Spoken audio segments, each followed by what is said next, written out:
first time I went in there, it just kind of, there was a certain feel. They're like, well, this person's not available. I said, well, okay, I'll come back next week. And I did. And I went back the very next week, and I think they kind of just knew right away I wasn't going to just disappear. And, I sat down with one of the representatives, and they're like, we typically don't talk to agents like you. I said, oh, okay. I didn't know that, but it seems like what you're doing is. Hey, before we get into the podcast, really quick, I want to tell you a little bit more about Medicare Masterclass. Medicare Masterclass is a training platform specifically for agents who want to sell more Medicare. And it's built by a Medicare agent named Ashley Van Gundy, who consistently writes over 150 policies per month, even outside of AAP. I'm going to say that again. Over 150 policies per month, even outside of AAP. And she doesn't have a massive team. She just has a really great sales process, and her marketing is dialed in. So what does the platform include? Exactly that and much more. You're going to get the 7-step talk path to Medicare sales. So it's going to show you how to increase production. Then you're also going to get the lead generation mastery to show you how to dial in your marketing so you can have more leads than minutes in the day. So if you are a Medicare agent and you want to sell more Medicare, this is the best training platform available on the market. Go to MedicareMasterclass.com to enroll today. Let's get back into the podcast. Welcome to the Medicare Masterclass podcast. My name is Rob. We have the expert in the field, Ashley.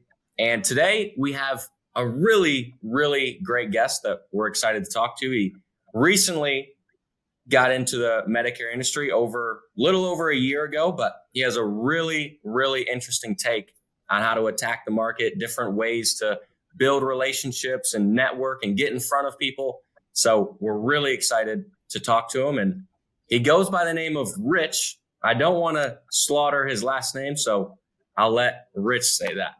Rich, how are you? Okay, it's Jaramillo. Yeah, a lot of people slaughter it, and no, it's okay because my grandpa, he was pretty harsh with people that couldn't last time about it. So okay, gotcha. Yeah, my last name is McAfee, and I've said this before, but a lot of times people would pronounce it McCafe or McPhee or crack jokes about McDonald's. And at a previous time in my life, I was like your grandfather, where I was like, no, it's McAfee.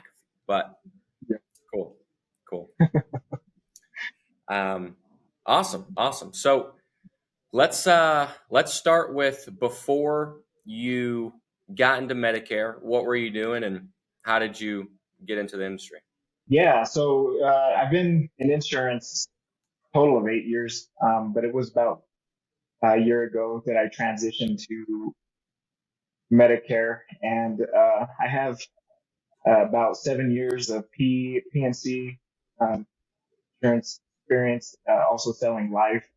I took some really neat classes that Jesse had to offer a few years ago, and he's kind of just always been on my radar, sharing his tips and tricks with the world, it seems like.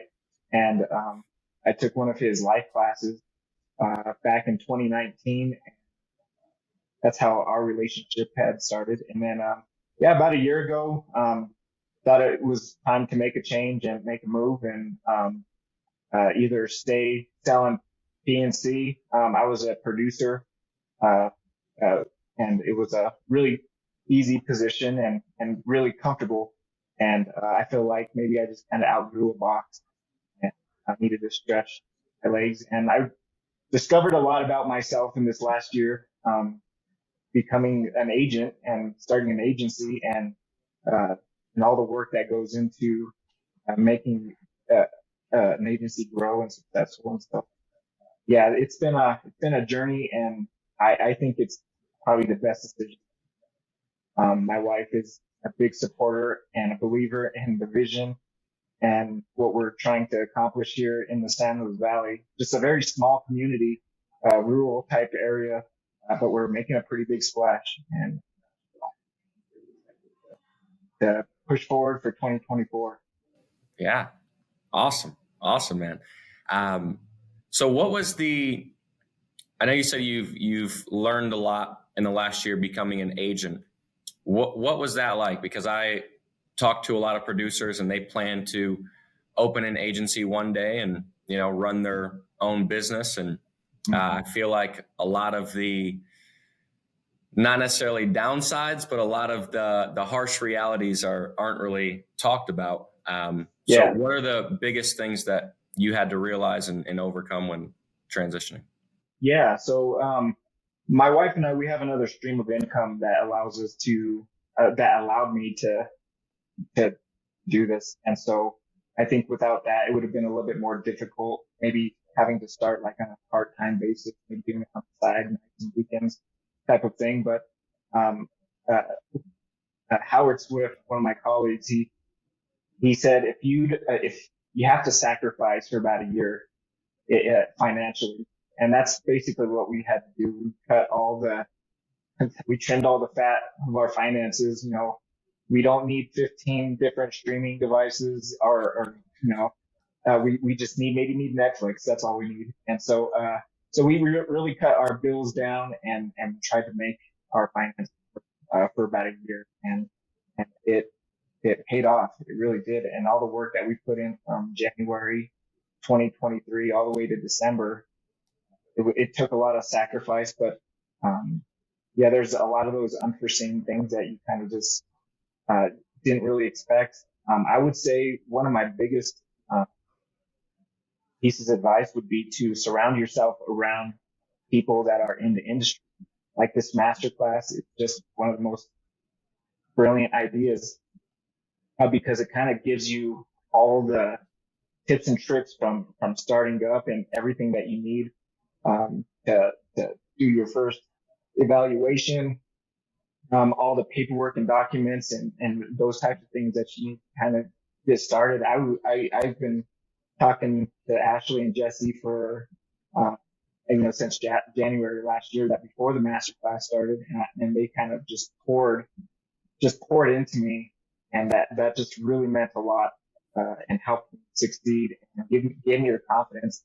I remember talking to Ashley a lot, and she's like, "You're gonna kill it. You're doing this and this and this. You're gonna be fine. What are you worried about?" That type of thing, and it motivated me, gave me just a bill of confidence that I really, really needed. And so I would say surround yourself around people that are absorbed in Medicare. And there's so many things, like even on YouTube, you can find, just type in now Medicare 101, and there's just a ton of people willing to share their knowledge. Right. You just gotta eat it up. So I would say that was a big part of what kind of got me through my first year.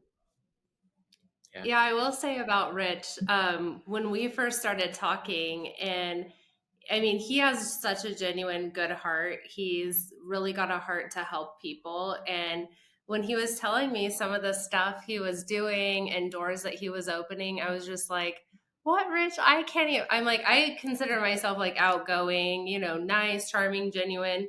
But even some of the doors that like he's been able to have, like Social Security, in his county share his post. I mean, his last post he did, I looked at it, had 17 shares. I was like, what? He just is such a great networker and just like connecting and bringing people together. If you're in the Medicare space, you probably know RSVP or SHIP. But in a way, a lot of times they look at us as like a threat, or that maybe a competition, or we're maybe not doing what's best for the senior, instead of actually looking at us as an asset and like, wow, we could partner with local licensed agents that can help service these people throughout the changes in their life and the life of their policy. But Rich has been able to get those relationships with like places like SHIP and RSVP. So you have to tell me what those conversations look like, if you had any that were like tough to get into or that were kind of skeptical. Anyways, yes, tell me about that, because Yeah. I'm so impressed by that.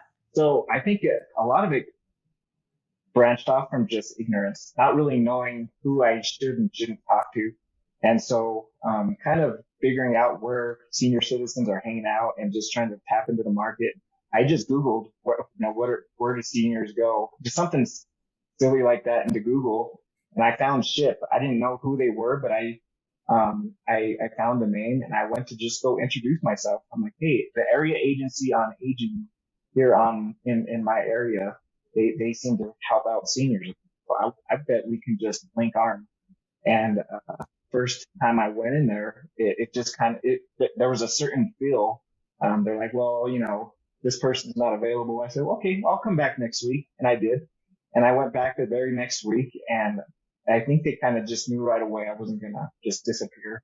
And I sat down with one of the representatives, and they're like, we typically don't talk to agents like you.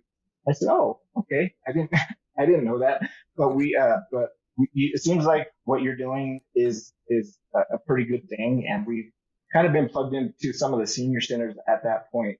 And and I said, well, is there anything that we could do to just work together? I mean, you don't have to promote me, and I don't have to promote you, but is there anything that we could do just to just work together? And the main lady, the director, she's like, why don't we find a senior citizen of the month, and it'll kind of be promoted from both of our agencies.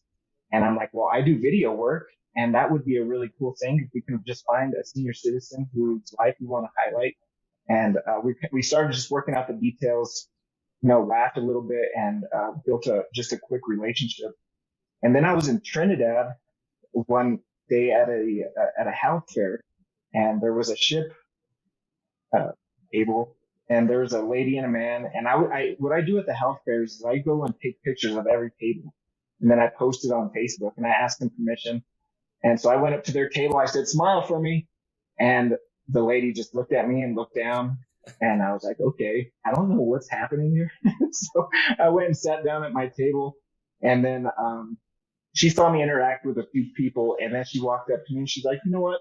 I am so sorry I treated you that way earlier. It's just that we people here at SHIP just kind of look at agents as sharks. You seem a little bit different. And I'm like, well, I am different. I want you to know that I want to continue to do business in our valley, and I'm not trying to disrupt or anything. I am actually trying to figure out ways we can work together, and I can bring people to me. And if you have people that you can't help, you can send them my way. And just, I'm not looking for enemies.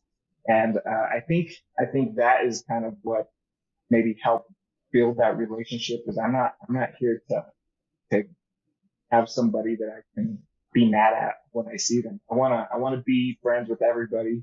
And, it's one of those interesting things that it was because I didn't know any better. I went and talked to people maybe that I wouldn't have regularly. And, but I would encourage everybody to go talk to your local SHIP people and just introduce yourself and shake hands and find common ground is really what it's about.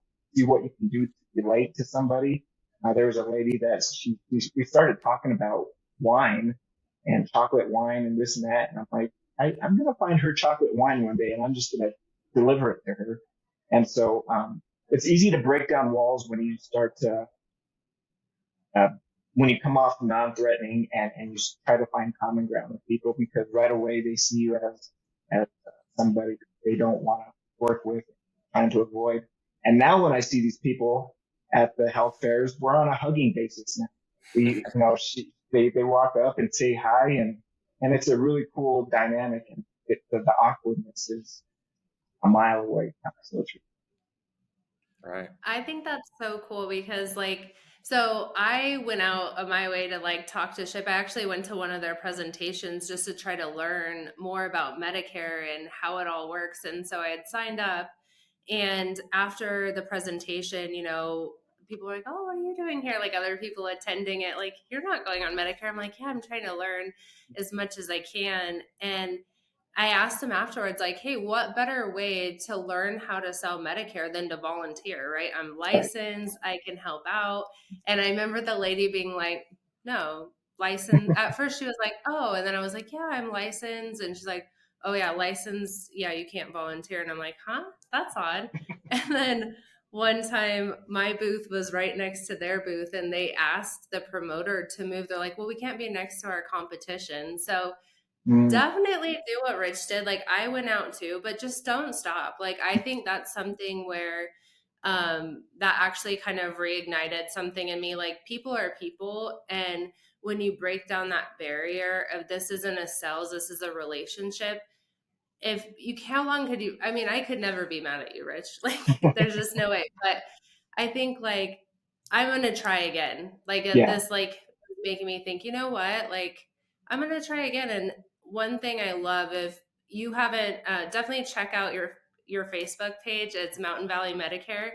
But he does do that, like, takes pictures of all the booths, and it's like really in a, like, a collaborative way. And it does, it's like brings people together that all help the same group of people. So, like, kudos for that, Mhm. because that's just something you naturally did. But I was like, wow, that's such a great idea. Like, yeah, go out and take their picture and promote them and help bring awareness to whatever they're, trying to get across or message. So that's really cool.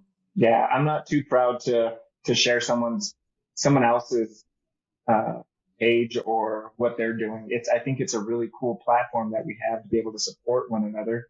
And when we go to these health fairs, I've promoted the ship.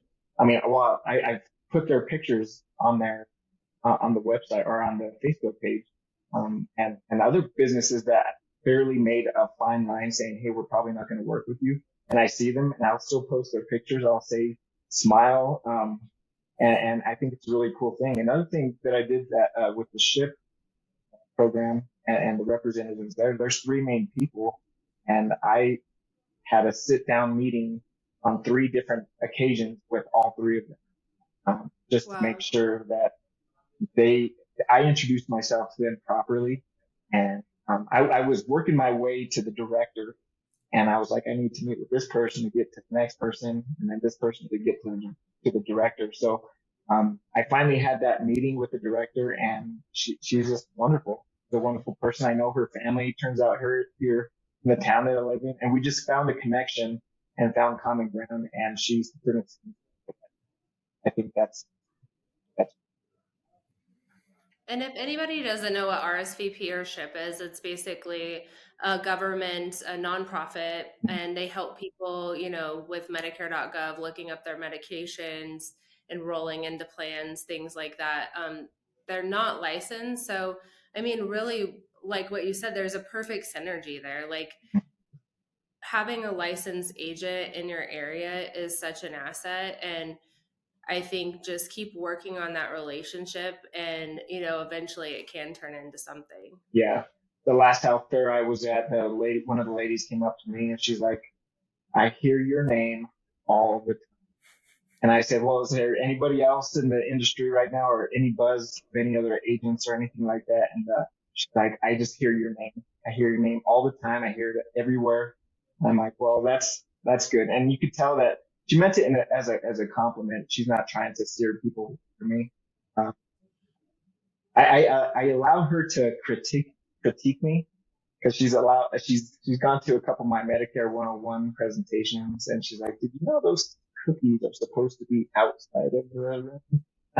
And I'm like, no, but thank you so much for letting me know. And like, I just don't want you to get in trouble. I'm like, well, no, it's very cordial now. Yeah. That's awesome. Yeah, it's almost like chess. And Yeah. it's funny that you said, I have to meet with this person to get with this person, and that person will get me to this person, because Ashley, if you remember talking with Tony and his 8 Yeah. levels of relationships, it's exactly what he was talking about. So if you've seen that podcast, which as we're recording this one, it hasn't been published, but it will be before this one comes out. And if you've watched that one, what Rich is doing is how that looks in real life. Like, we went over the framework, but what he's doing is real life, what that looks like. So that's pretty cool. What else are you doing in terms of marketing to get your name out there and to get in front of people? Yeah. So one really cool thing that has happened organically is I went and reached out to the Department of Social Services counties here as just like introduction. I wasn't even really sure if this was going to be a good thing or a bad thing. This was very early on last year when I was starting up, and it was an idea that kind of just popped up. I think I got the idea from Fidelis. They had a DSNP thing, and I was like, well, DSNP, uh, if this is the DSNP season, and so we're going to go ahead and just try to find some DSNP recipients. And so Department of Social Services there in that county, and I just introduced myself. I actually drove. It's about an hour and 10 minutes from where I live. And I drove out there on a whim, just trying to see if there was going to be anybody to talk to. And I did get in touch with the director, and she was just wonderful. I mean, she let me into her office, and she's like, "We've been looking for somebody like you for a very long time. Where have you been?" I'm like, "Well, we kind of just started, but we're going to be here." And I said, we offer Medicare 101 presentations. And she said, "Would you want to do one for my staff?" And it had never crossed my mind to do it for staff. And I said, "Absolutely." And I've never done one at that point. I had never done a Medicare 101, but I said yes, as if it was just a matter of fact. And, I was super nervous, but there was about, 5, 6 people there, and we did Medicare 101 and a decent presentation, and it was all because of Ashley. She sent me a bunch of presentations, and I kind of just went on Canva and did some touching up of some things. And so, yeah, it was a really cool thing. And so from there, I didn't know, but they were recording the whole presentation, and all of the other counties in my area were listening in. And so, Rio Grande County, Alamosa County, Saguache County, all the surrounding counties just were tapped into that, and they're like, "Can you come and do that for our staff?" Wow. And so I started getting phone calls to do Medicare 101 and it was a really cool thing because I wouldn't have thought of that on my own. But they have access to so many people that are decent ready, and they have been sending people. So that's one thing that has kind of just organically happened that I didn't expect. As far Good as thing like, you didn't know. what was that? Good thing you didn't know that, like, all Right. these, I mean, that would have been your first one. You're already in front of this. And by the way, there's just, 3 other counties, Right. on here watching. Yeah, that was really cool. And so just little things like that kind of been happening that I wouldn't have thought of that idea, but something happened where it just organically went in a certain direction. And I tried to just have the personality of a leaf wherever the wind just blows me, I go in that direction, and I try to just do my best. And so we do a few things to reach out to the senior community also. And Ashley knows we've talked about it a few times, but I've introduced paint workshops. So it's like a paint and sip without the sipping. And so we My kind of favorite part right there: paint and sip with no sip. with no sip. And so my wife and I were talking, trying to figure out ways we can connect with, where are senior citizens hanging out? And a lot of them hang out at senior centers. And I just went to one senior center and said, "Hey, I paint, and I would love to offer, would you allow me to volunteer here at your senior center?" And the lady's eyes opened up, just kind of brightened up. She said, "I would love that." And so we developed a really cool relationship by doing one little paint workshop. And then I called another senior center, and they just seemed like open arms, ready to receive like some volunteer work. And so by the third senior center that I had called, it just started getting easier to call and set up those appointments, because they are just willing to have you come and serve the seniors. And that really does provide a really unique opportunity, because you're sitting, you have the attention of maybe 10, maybe 15 seniors for about an hour and a half, and you're connecting and you're laughing and you're making jokes. It's a really cool interaction, and you have their undivided attention for about an hour and a half, you almost feel like you've built some sort of relationship with these people that are painting with you. And I give credit to my wife because it was her idea that kind of sparked. She's like, well, you paint. Why don't you paint for these people? That seems like a really good idea. And I said, okay, well, I'm not a great painter, just so you guys know. I hope you guys, I'm No, no Bob they Ross or are. anything, but, They're really good. but Yeah, when I all the different pictures that you've done and stuff, it's like, dang, that's so cool. I'm like over here, stick figure, sunshine, flower, but like your stuff is awesome. And you yeah, like get them like a little easel and yeah, um, what is it called? Like the the canvas. canvas. Yeah, Yeah, so you get them one of those, and it's actually really legit. And it's yeah, like, wow, everyone holds up their pictures at the end. It's just like paint and sip, but for seniors. And yeah, I think of like a way to give that back. It's like you're teaching them how to paint. So it's like opening, like, hey, we're going through this, and I'm going to show you how to paint this picture at the end. And then they can correlate that, like, this is what he's going to do for me with my Medicare, hmm, but painting's, obviously a lot more fun. right, But I can just like see how that transition of trust and just like, yeah. it's so fun. Well, it sparked a passion in a lot of people. It's really cool because um, we've done it so many times that people will come up to me and say and bring me their artwork that they have from home that they started because of these paint workshops. Wow. And they're like, we started painting because of you. And my husband, he has 20 canvases. And this lady sounding really annoyed about her husband. Yes, he bought so much paint and so many canvases, and they're in the back room, and he showed me his art, and it was just so wonderful as I was setting them up with Medicare. This is so cool. Like, look what you did to my husband. And I'm like, this is wonderful. And so, uh, yeah, it's some really cool stories that are cool. A lot of business too. People have given me a call saying, hey, I want you to be my agent. I'll help you make that happen. Right. So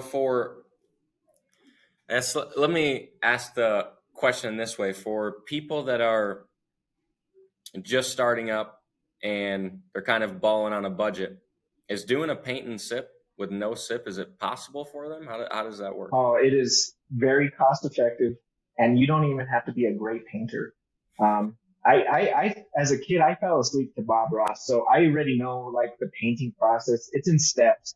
You do background, then you do landscape, and then you finish with a flower. It's pretty simple, and it's guerrilla marketing. It's low cost, high impact marketing, and it's really cool because it costs $1 per canvas, and I made all the easels. And so, uh, because I am cheap. And so I made all of my easels, and I have 15 easels that I use, and the paint is, $2 for a big thing of paint.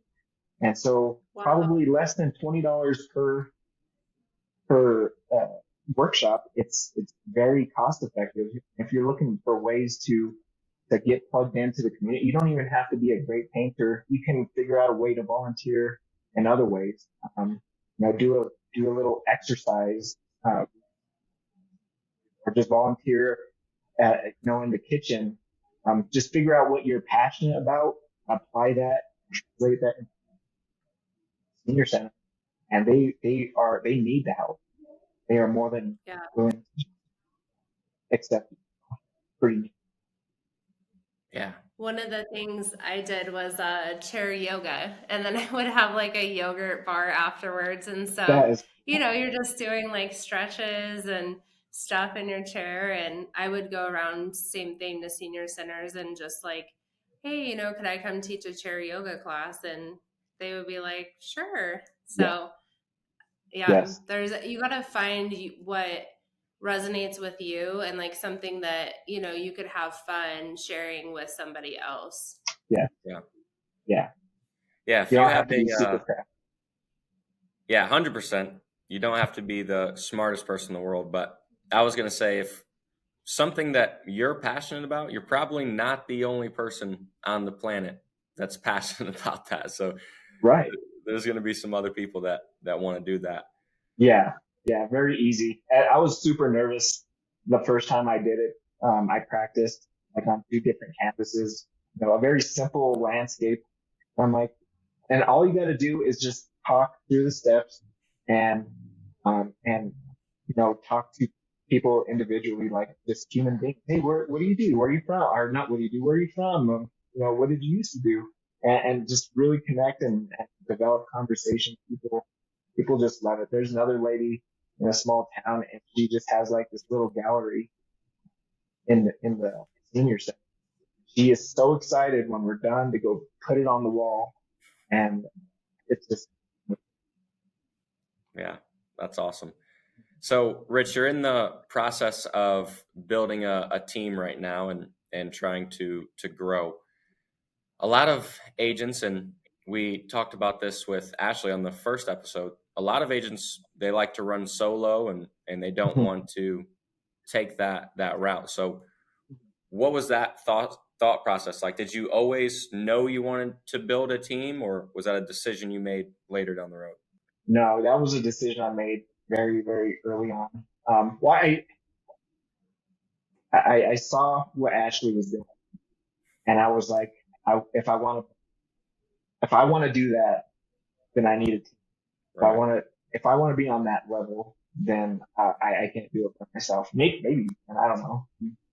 I'm young enough to where I just don't know any better. But I feel like I knew very early on I wanted a team. I started that search in February. So I was kind of figuring out a name for business, and so Right. I started talking about it to friends, and those friends and family kind of talked to other people and said, hey, you know what? I think this person might be a candidate for what you're trying to do. And so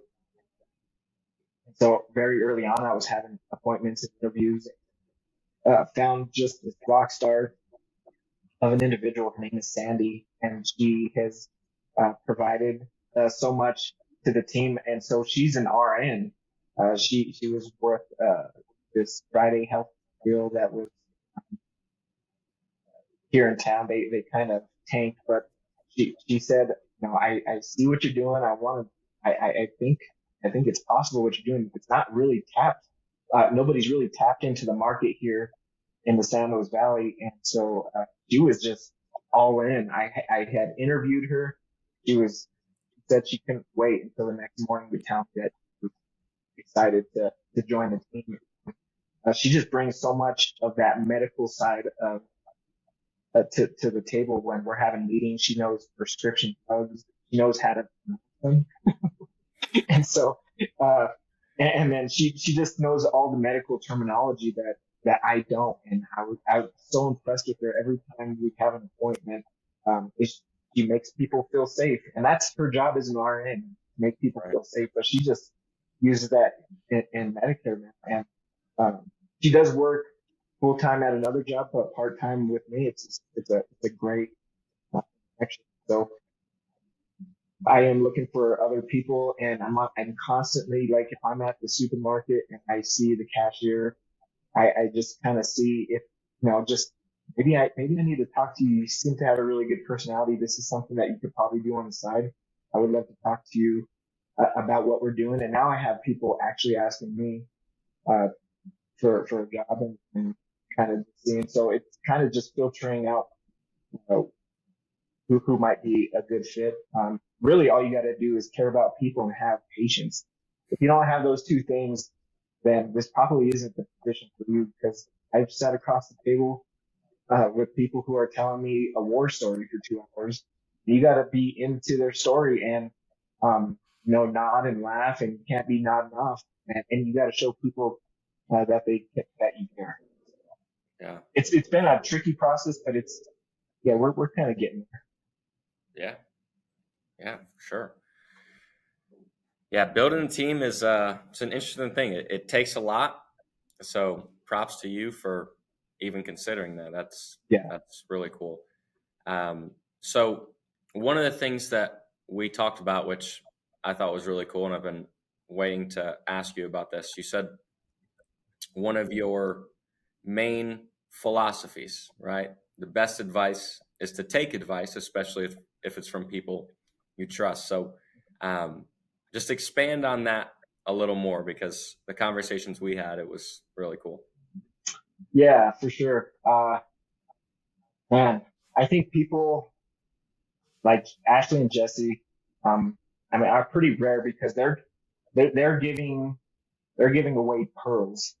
And a lot of times to people who maybe who don't do or don't have the intention, you know, executing. But when it comes to marriage, family, your job, whatever it is, if you're struggling in an area and you ask somebody for advice, but you don't have any intention of following through on that advice, or at least taking their advice, trying it, then you're wasting their time. You're wasting your own time. And I think it's a shame that people will, you know, kind of be at, you know, in their lowest points in life, and somebody is coming to give you a way out. Like, no, that was a really good monologue, but I really rather be, because I think I haven't figured it out. And so for what Ashley and Jesse have put together for both of their agencies, they are willing to give away all their secrets to success, and they're not hiding anything. And it's like, why don't you just try what they're doing, try what they're saying, and if you fail, you haven't really lost anything, but you have the world to gain if you just try it.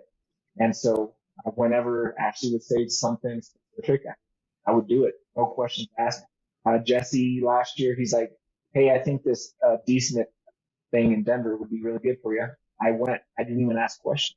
And so I feel like when somebody has something figured out that you want to, then ask them for advice. And I bet they'll give you some pearls that are just, that'll change. So, in the Bible, they refer as throwing your pearls to swine, but to be trampled on. So that's what sometimes happens. We give away all this really good advice to people who aren't going to use it at all. And it's a shame. I've seen a lot of, people kind of go in a really tough direction because advice just wasn't taken. Right. Yeah. That's how I knew he was going to be so successful, because I would tell him, like, I had this confidence because I was like, you know, as you've like helped other agents or had employees, you know, like how you invest time and effort to help someone or to help them succeed. And then, you know, it's like they don't do anything. Maybe they get busy or whatever it might be. They don't actually do the things that you're saying, hey, this could, you know, be a good fit for you. And every time I would talk to Rich, he would be like, yeah, well, I talked to the social security office or ship or set up this. I'm like, do you know how cool that is? Like, I mean, like that is like amazing. Cause I mean, yeah, that's just like something that's so awesome. And so everything that I would say, he really would like, next time I would talk to him, he would like, oh yeah, I did this, that. I'm like, oh my gosh, you're going to be phenomenal. Yeah. Yeah. And it's kind of rooted in something Jesse had said a long time ago. This is back in the life insurance days. And when I was doing the life insurance thing, he said, just bring people to me. I'll do the entire point. You don't even have to say anything. Actually, I'd rather you not say anything at all. Just listen to what I'm saying and then do exactly what I'm doing. So, you know, it was a 6-month training with Jesse, and I would bring people to him every month. Maybe it was, you know, over the course of a few months, it was like 20, 30 people. And I saw him do the same presentation over and over and over and making the same exact jokes. And I'm like, you know, that was funny the first time I heard it, but it's fun. It's funny to the people who are hearing it for the first time too. And so just kind of, and so when it was my turn to take the wheel, all I had to do was take the advice that Jesse had given me, was like, just do this, see what I'm doing, do this. And now it's your turn. And I did it. And that was our biggest life insurance sales, that we've ever had. We sold over 105 life policies that year, which is a big deal in the life insurance world. And so we just had our biggest year ever. And it was because you take advice, take Right. advice. Right. Yeah. And correct me if I'm wrong, Ashley, but what I've noticed in my life is if someone that is in a position you want to be in gives you advice and you take that advice and implement it and go back to them and say, hey, I tried this. This is what I got. They're a lot more open to give you more and better advice. And that Right. relationship continues to grow. So, That's so true. And I would relate that across the board with everything, yeah. referral partners, every relationship, because you know, I'm sure we've all experienced it, but like you go and maybe there's some hesitation. And then once they realize, like, wow, she's really going to come back, she's really going to follow through with the things that she says, she's bringing this to the table, she really does want to help.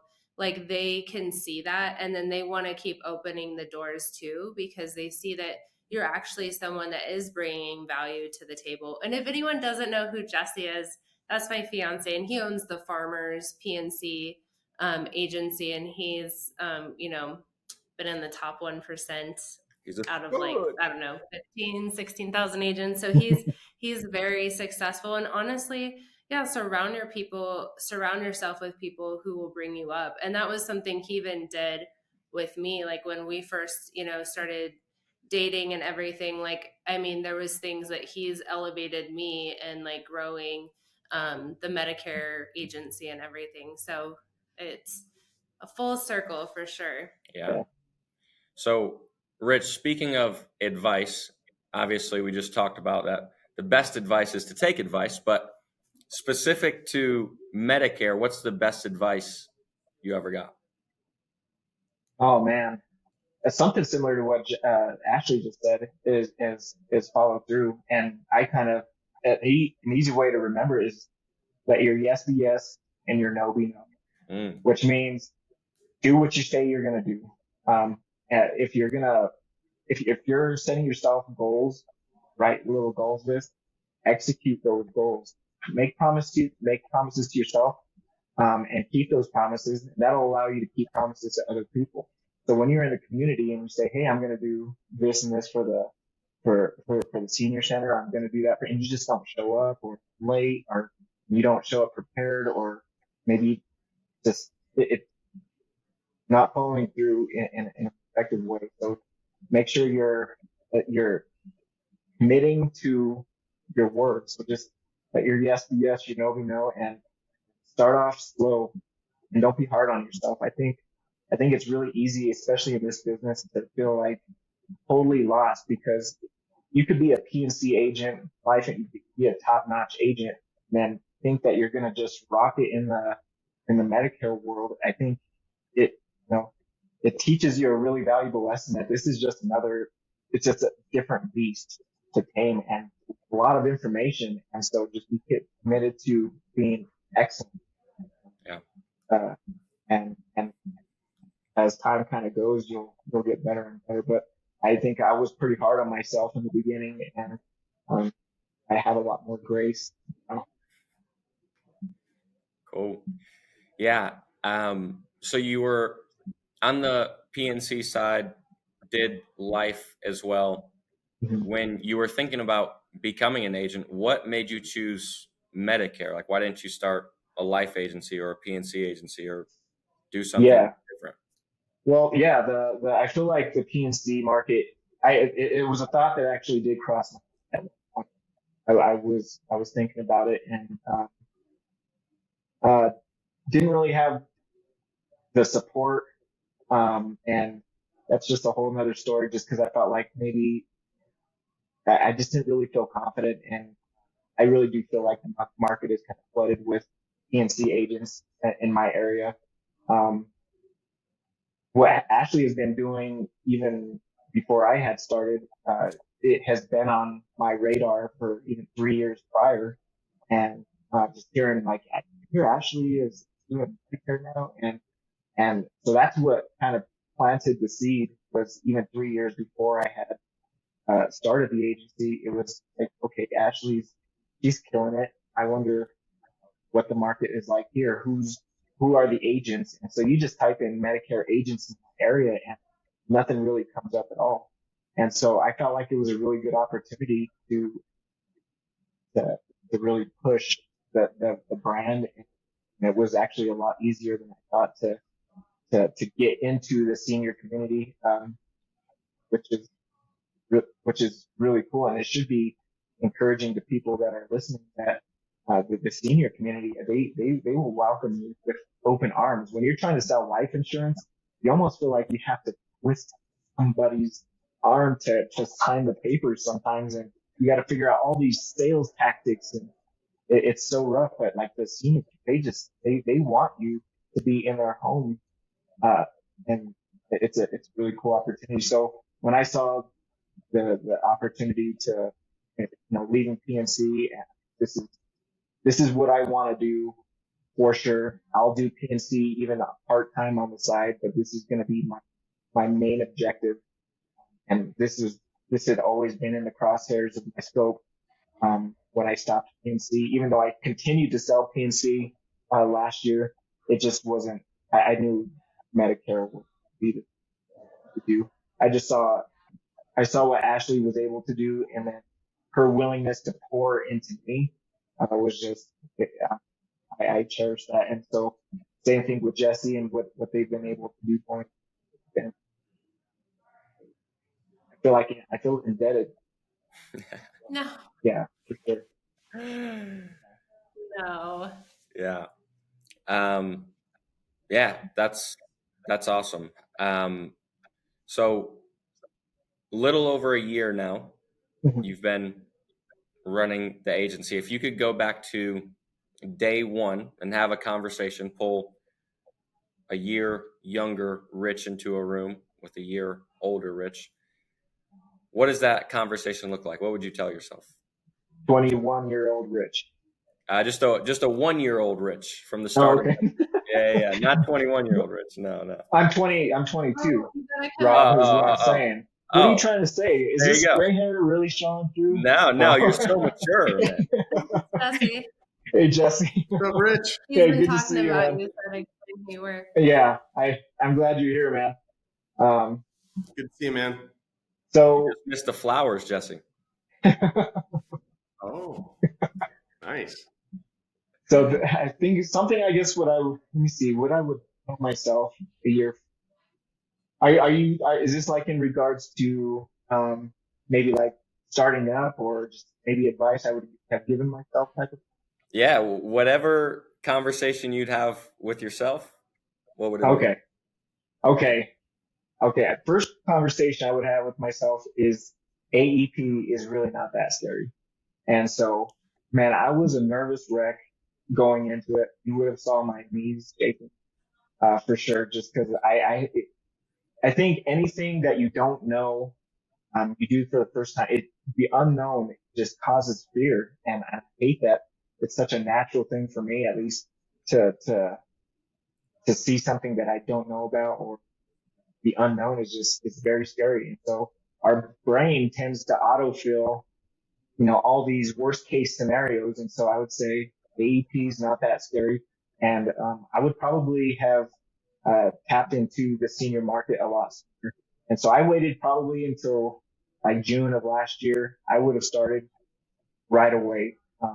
I think you really do need to start planning for AEP in January of the following year, just because it comes up so quick. I feel like it's right around the corner, and I'm still not prepared. So, to get into the senior market a little bit sooner, and connect with the Department of Social Services, Department of Public Health. I think those are really good resources. And then any developmental organizations that help mentally ill, those are really good organizations to get tapped. It took a long time for me to kind of put those things in a row for me to feel like, I need to execute these, and when do I need to talk to these people? And the answer is awesome. So kind of network and connect with people right away. Don't hesitate, because AEP is right around the corner, and you don't want to wait until a month before or 2 months before you start marketing and advertising. You want people to know who you are, and get familiar with who you are months before, so that they can think of you during that season. And that was really what brought. Yeah, that's big. That's big. So one thing that I've been thinking about the entire time, and you're probably the perfect person to ask, the Medicare 101s, the paint and sips with no sips, the ship conversations, the taking pictures at booths. The first time is probably nerve wracking, as you had mentioned a couple times already, but does it get easier? I just want to kill some doubt for new Oh agents that man, are watching. Does it get easier? yeah, it gets easy. It gets easier after the first time. The first time you do anything, my first evaluation, first uh, health fair, first events, first Medicare 101, all those firsts, I had to really kind of swallow my fear. I remember leaving. I feel like I could vividly see myself leaving the house, looking at my wife, kind of just with fear in my eyes, like, I don't know what I'm about to do, but I'm going to do it anyway. And the results were not that scary. First of all, it wasn't like people weren't in the audience with knives ready to kill. That it was, these are the citizens that are just happy to see you. It's a big relief to see people who are just, and a lot of the firsts are just get them out of the way, just like a quick band-aid, and it gets so much easier. And I would say the second one, all the way up until your 500th time you do it, it's just so much easier. It's just that first little obstacle, and it's a mental obstacle. It's not even a real obstacle. It's a fear thing that we kind of put in our own mind. And I would encourage anybody that has been hesitating on, so my next obstacle is of the low income subsidies. And I don't feel like I have a presentation ready, and I've done it once, and it was a really good. I was so nervous. I've done the Medicare 101 so many times. You would think, well, this is just another presentation. I did my first low income subsidy extra help presentation, and it was so successful. We're like, where have you been? And so right away, because everybody else is feeling this way, if you find yourself doing it, you're so far ahead of anybody else that is attempting to do Medicare. It's crazy. And so all you got to do is that first little obstacle, that mental block, get over it and pass it. Awesome.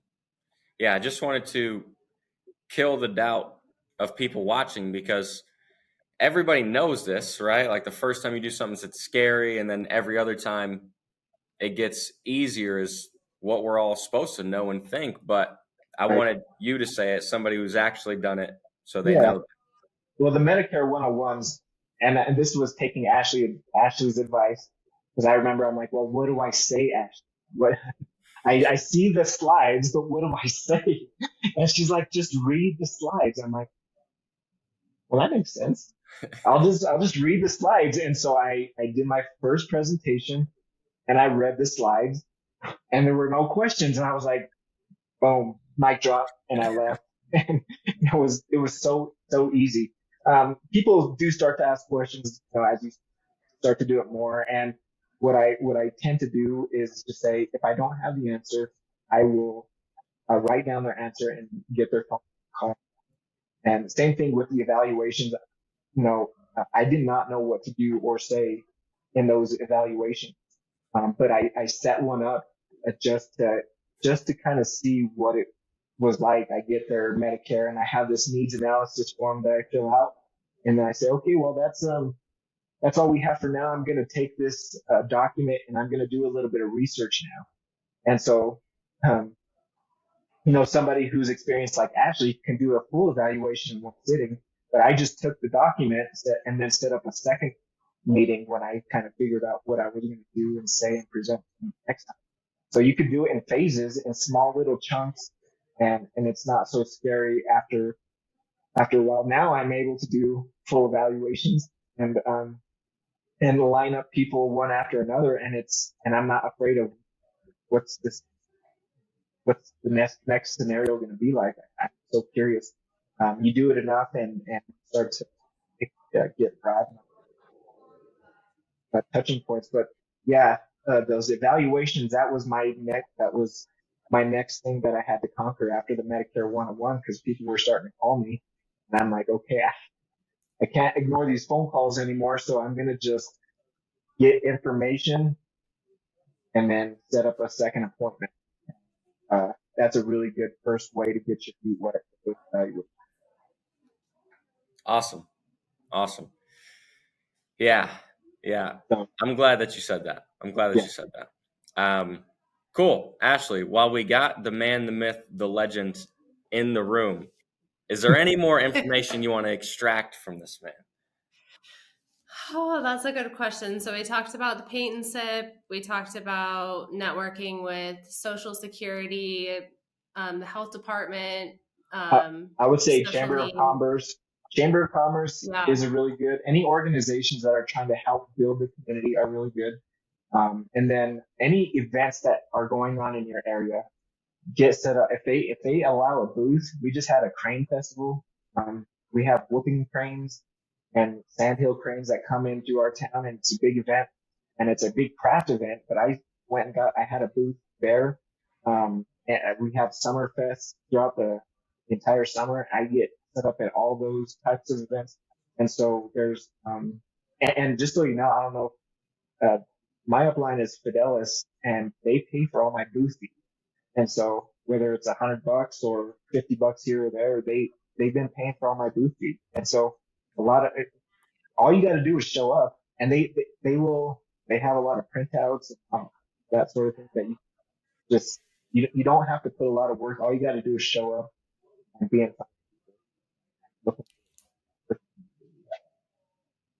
Awesome. I think that's interesting you say that, because it's like showing up is really half the battle, and showing up for yourself and just doing it.